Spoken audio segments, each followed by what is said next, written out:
ఇందాక దుకాణం చెప్పినట్లు వచ్చే ఈ సంవత్సరం నుంచి ఈ 3 సంవత్సరాలు అనేక నీతి బాధలు ఉంటాయి ఆర్థికంగా ఈ ప్రభుత్వానికి. మరి ఇలాంటి పరిస్థితుల్లో ఈ 23 నెలల్లో మనం 60 నెలల్లో ఎంత అప్పు చేశామో మన ప్రభుత్వం ఉన్నప్పుడు అనేక పథకాలన్నీ కూడా అమలు చేసి జగన్మోహన్ రెడ్డి గారు చెప్పిన ప్రతిదీ కూడా అమలు చేసేది కాకుండా చెప్పనివి కూడా ఇంకా ప్రజల కోసం ముందుకు తీసుకొచ్చారు. అవన్నీ చేస్తే కూడా ఈరోజు 3,66,000 కోట్లు అప్పు చేశారు.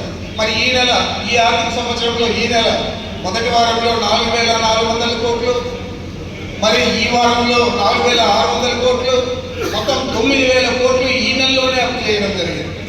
మరి ఇంత దారుణ పరిస్థితుల్లో ఆర్థికంగా దుర్వినియోగం చేస్తూ మా ప్రాంతంలో వచ్చిన ఆదాయాన్ని కూడా మా ప్రాంతంలో ఖర్చు చేయకుండా 200 ఖర్చు పెడితే ఆ మోటార్లు బిగిస్తే మాకందరికీ కూడా తాగడానికి సాగునీరు రెండు కూడా లభ్యమవుతాయని ఆలోచన చేయకుండా మరి నేను కుప్పానికి నీళ్ళు ఇచ్చాను.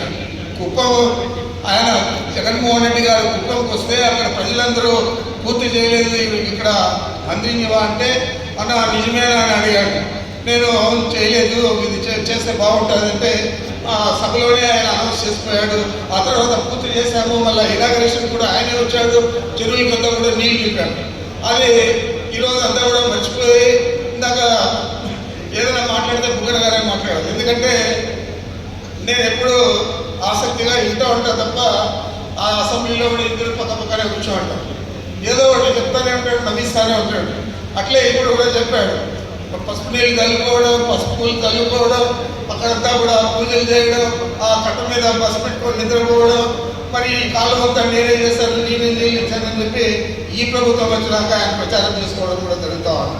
మరి వాస్తవానికి జగన్మోహన్ రెడ్డి గారికి దక్కాల్సిన క్రెడిట్ దాన్ని కూడా అతను చోరీ చేస్తూ ఉన్నాడు.